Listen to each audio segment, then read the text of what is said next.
சொன்னாங்க. சோ நான் ரெண்டு வீடியோமே ஆட் பண்ணிருப்பேன், நீங்களே பார்த்திருப்பீங்க. இது நம்மளுடைய கேம்ல இருந்து அபிஷியலாவே ஆட் பண்ணிட்டாங்க.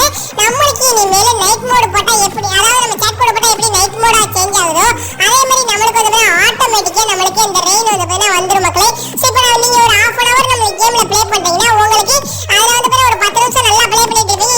இருக்கும்போதே உங்களுக்கு இடி மின்னல்லாம் வந்து நம்ம கேம்ல ரெயின் அதாவது மழை பெய்ய ஆரம்பிச்சிடும். சோ அந்த மாதிரி ஆட்டோமேட்டிக்கா செட் பண்ணிடுங்க. சோ கூடிய சீக்கிரத்துல நியூ அப்டேட் ரிலீஸ் பண்ணிடுவாங்க.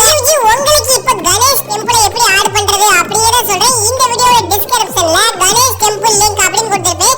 அந்த லிங்கை லாங் பிரஸ் பண்ணி காப்பி பண்ணிட்டு டைரக்டா கேம்க்குள்ள வந்து ஃபோன் கால் ஓபன் பண்ணி சர்ச் ஆப்ஷன்ல பேஸ்ட் கொடுத்துருங்க. சோ கொடுத்தவனே உங்களுக்கு ஒரு சில செகண்டோட நீங்க அவ்வளவு நேரம் வெயிட் பண்ண தேவையில்லை. டைரக்டா கேம் விட்டு பேக் போயிட்டு மறுபடியும் நீங்க ப்ளே கொடுத்து உள்ள வந்தீங்கன்னா நம்ம வீட்ல இருக்கிறவங்க வீட்டை விட்டு அப்படியே வெளியே ஸ்ட்ரைட்டா வாங்க. நம்மளுக்கு வந்து இந்த கணேஷ் டெம்பிள் ஆட் பண்ணிருப்பாங்க. சோ சத்தியமா சொல்றேன், இந்த யூடியூபரை நம்ம பாராட்டி ஆகணும். ஏன்னா நம்ம கேம்ல அந்த விநாயகரோட சிலையான ஸ்டாச்சுவே நம்மளுக்கு கிடையாது. இருந்தாலும் நம்ம கேம்ல இருக்கக்கூடிய ஒரு சில திங்ஸ் வச்சு வந்து பாருங்க அவரே நம்மளுடைய ஸ்டாச்சு வந்து பாருங்க விநாயகரை செதுக்கிருக்காரு.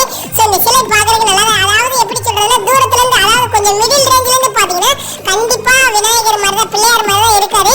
சோ இந்த டெம்பிளை கண்டிப்பா விசிட் பண்ணி பாருங்க, நம்ம கேம்ல ட்ரை பண்ணி பாருங்க, சூப்பரா இருக்கும்.